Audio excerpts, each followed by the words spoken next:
اب یہاں ہم امام حسین رضی اللہ تعالیٰ عنہ کی شہادت کے بعد ایک نئے امتحان کا آغاز ہوا، اور وہ امتحان آل محمد کے ساتھ تھا، اولاد حسین کے ساتھ تھا۔ امام عالی مقام کی شہادت جب ہوئی، وہ اتنی پر اثر تھی کہ سورج کو گرہن لگ گیا، دن میں تارے نظر آنے لگے اور خون کی برسات ہونے لگی۔ اللہ اکبر۔ یزیدیوں نے شہادت پر بس نہیں کیا، بلکہ انہوں نے گھوڑے امام حسین کے جسم مبارک پر دوڑائے۔ اللہ اکبر۔ اور سارے شہداؤں کے جسم انور پر گھوڑے دوڑائے گئے، اور گھوڑے کی ٹاپوں سے شہداؤں کے جسم مبارک کو کچلا گیا۔ اللہ اکبر۔ ہم اپنے مردوں کو کیسا سنبھالتے ہیں، ان کو کوئی اذیت پہنچنے نہیں دیتے، لیکن یہاں دیکھیے آل رسول کے ساتھ کیا سلوک ہو رہا ہے، اور ان ظالموں کو سکون نہیں مل رہا ہے، اور ان کی لاش کے ساتھ بھی بدسلوکی کرتے ہیں اور ان کو اذیت پہنچاتے ہیں۔ اللہ اکبر، اللہ اکبر۔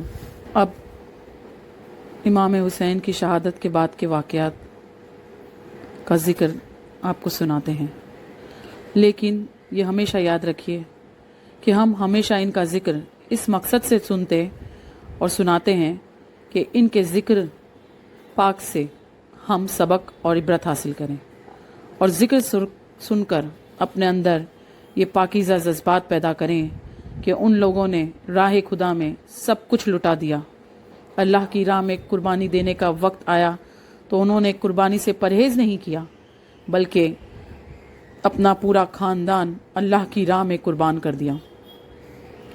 کہ ہم ان کے حالات سے یہ سبق حاصل کریں کہ اگر ہمیں بھی اللہ تعالیٰ کی راہ میں سب کچھ قربان کرنا پڑے تو ہم بھی قربانی دیں گے اور پیچھے نہیں ہٹیں گے انشاءاللہ، اور سب کچھ قربان کر کے یہ ثابت کریں گے کہ ہم بھی حضرت امام حسین رضی اللہ تعالیٰ عنہ کے ماننے والے ہیں۔ اور اگر ہم ان کا تذکرہ سنیں یا سنائیں اور ہمارے جذبات میں کوئی اثر پیدا نہ ہو، ہمارے اخلاق، ہمارے اعمال اور ہمارے کردار میں کوئی تبدیلی نہ ہو، تو ان کے واقعات سننے یا سنانے کا کوئی فائدہ تو ہوا ہی نہیں۔ ان لوگوں کا ذکر سننے اور سنانے کا ذکر اس لیے ہوتا ہے کہ ہمارے جذبات کے اندر ایک انقلاب پیدا ہو جائے، اور ہم بھی اللہ تعالیٰ کی راہ میں قربان ہونے کے لیے اور سب کچھ قربان کرنے کے لیے تیار ہو جائیں۔ اور ان کے واقعات اس لیے بھی سنے جاتے ہیں کہ ہمارا ایمان تازہ ہو جائے۔ اللہ اکبر۔ اللہ تعالیٰ قرآن مجید میں ارشاد فرماتے ہیں کہ بنا شک و شبہ کے گزرے ہوئے لوگوں کے احوال میں عقل مندوں کے لیے درس اور عبرت ہے۔ جو لوگ گزر چکے ہیں اور جن لوگوں کے عظیم الشان کارنامے ہمارے سامنے ہیں، ہم اس عظیم الشان کارناموں سے سبق اور عبرت حاصل کر سکتے ہیں کہ انہوں نے جو کچھ کیا اللہ کے لیے کیا اور اپنے ایمان کے تحفظ کے لیے کیا۔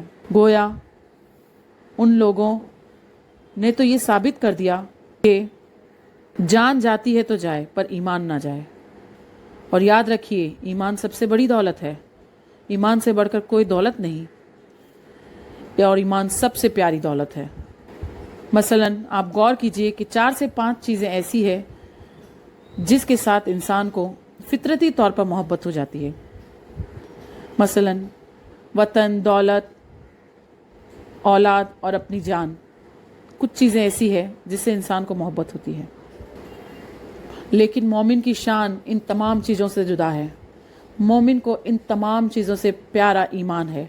اس کے ایمان کا مسئلہ آ جائے تو وہ وطن بھی چھوڑے گا، ایمان کا مسئلہ آ جائے تو وہ دولت بھی چھوڑے گا، ایمان کا مسئلہ آ جائے تو وہ اولاد بھی چھوڑ دے گا، مگر مومن ایمان کا مسئلہ آ جائے اپنی جان بھی دینی پڑے تو جان بھی دے دے گا، مگر ایمان نہیں دے گا۔ اللہ اکبر۔ معلوم یہ ہوا کہ مومن کے نزدیک ایمان، وطن، دولت، اولاد، یہاں تک کہ اپنی جان سے بھی زیادہ پیارا ہے۔ صحابہ اکرام نے اپنی ایمان کی خاطر وطن چھوڑا۔ مدینہ منورہ جو ان کے آبا و اجداد کا وطن تھا، انہوں نے ایمان کی خاطر چھوڑ دیا، دولت چھوڑ دیا، لیکن ایمان نہیں چھوڑا. اولاد چھوڑ دی مگر ایمان نہیں چھوڑا. جان دے دی مگر ایمان نہیں چھوڑا. امام علی مقام کے سامنے بھی ایمان کا مسئلہ تھا. یزید کی بیعت کر لیتے تو اولاد ہاتھ سے نہ جاتی، جان بچ جاتی، وطن بھی ہاتھ سے نہ جاتا، مگر ایمان چلا جاتا. امام علی مقام نے اپنے عمل سے یہ ثابت کر دیا کہ امام حسین اپنا وطن اور اپنے وطن مدینہ منورہ جیسا ان کے آباء و اجداد کا وطن، امام علی مقام نے ثابت کر دیا کہ وہ اپنا وطن چھوڑ سکتے ہیں، اولاد کی قربانی دے سکتے ہیں، یہاں تک اپنی جان بھی دے سکتے ہیں، لیکن اپنے ایمان کے ساتھ سمجھوتا نہیں کر سکتے. ایمان سے زیادہ پیاری چیز کوئی نہیں ہے. ہم شہادت امام علی مقام کے بعد یہ یزیدی ایک رات وہاں رکے. اب جو بیویاں تھیں وہ بہت پریشان تھی کہ کل رات جن کے خیمے بھتیجوں سے، بھائیوں سے، بچوں سے بھرے بھرے نظر آتے تھے، آج یہ کیسی شام غریبہ آئی ہے کہ 10 محرم کی یہ ان کے سارے خیمے خالی ہو گئے، اور ان خیموں کو بھی یہ بدبخت یزیدیوں نے آگ لگا دی. اللہ اکبر. اب وہ بیویاں آگ کے ڈر سے باہر نکل آئی تو اب یزیدی بدبختوں نے ان پردہ نشین بیویوں کے سروں سے چادریں چھین لی، اور بی بی سکینہ جو امام علی مقام کی بیٹی تھی ان کے کانوں سے بالیاں کھینچ لی، جس کی وجہ سے کان کٹ گئے اور خون نکل پڑا. تب سید سکینہ نے ان بدبختوں سے کہا، تمہیں نہیں پتا کہ ہم اہل بیت سے ہیں، ہم کو اگر تکلیف دو گے تو رسول اللہ صلی اللہ تعالی علیہ وسلم کو تکلیف پہنچے گی، ان کا دل دکھے گا، قیامت میں کیا جواب دو گے ان کو. اللہ اکبر. سیدہ سکینہ کا اتنا کہنا تھا کہ ان بدبختوں نے سیدہ سکینہ سے معافی مانگنے کے بجائے ان کے منہ پر زور زور سے تماچے مارنا شروع کر دیے. اللہ اکبر. شہادت امام علی مقام کے بعد بھی ان بدبختوں کا ظلم نہیں رکا، بلکہ بیویوں کی چادریں تک کھینچ لی جن کی چادر بھی کسی غیر محرم نے نہ دیکھی ہوگی. جبریل بھی جن کے گھر میں اجازت طلب کر کے آتے تھے، بیویوں کے سروں سے چادریں کھینچ لی گئی تو بیویوں نے اپنے چہرے کو اور اپنے آپ کو بالوں سے ڈھک لیا. اللہ اکبر. ان پردہ دار اور خاتونوں کے ساتھ یہ سلوک کیا گیا. اللہ اکبر. ان اب بدبخت یزیدی جب سکون پا گئے تو ان لوگوں نے اونٹ ذبح کیا کہ امام علی مقام کو ہم نے قتل کر دیا. اللہ اکبر. اب جشن منایا جائے. اللہ اکبر. محرم شریف کی 10 تاریخ کے بعد جو 11 تاریخ آئی اسے شام غریبہ کہا جاتا ہے. اب یزیدی نے جو اونٹ ذبح کر کے کھانا تیار کیا اور جشن منانے لگے، اور جب ان لوگوں نے کھانا کھانے بیٹھے تو وہ کھانا خون میں تبدیل ہو گیا. اللہ اکبر. اب ان لوگوں میں سناٹا چھا گیا اور وہ لوگ ڈرے سہمے بیٹھے رہے. ان لوگوں نے اپنے مردوں کو دفن کیا اور شہداء کی لاش کو اسی طرح کفن بنا دفن بنا چھوڑ دیا. اللہ اکبر. ایسے میں اب سیدہ زینب نے ایک ٹوٹا سا خنجر ہاتھ میں لیا اور لاشوں کا پہرا دینے لگی کہ میں اب ان ظالموں کو آنے نہیں دوں گی. اب ان لوگوں نے ظلم کی انتہا کر دی ہے، صبر کی انتہا ہو گئی ہے. اب اگر کوئی آگے آیا تو اسے میں ہلاک کر دوں گی. اب یہ فاتح خیبر کی بیٹی ہوں میں. لیکن سیدہ زینب کے ان نازک ہاتھوں میں خنجر بھی برابر نہ تھا. ایک ٹوٹا سا خنجر کربلا کے میدان میں سے ملا تھا، وہ اسی ٹوٹے خنجر سے پہرا دے رہی تھی. اب اتنا سناٹا چھایا ہوا تھا کہ آپ کو اچانک سے کسی کے سسکیوں کی آواز آئی تو سیدہ زینب آگے بڑھی تو آپ نے دیکھا بی بی سکینہ ایک لاش کے اوپر سر رکھ کر رو رہی تھی.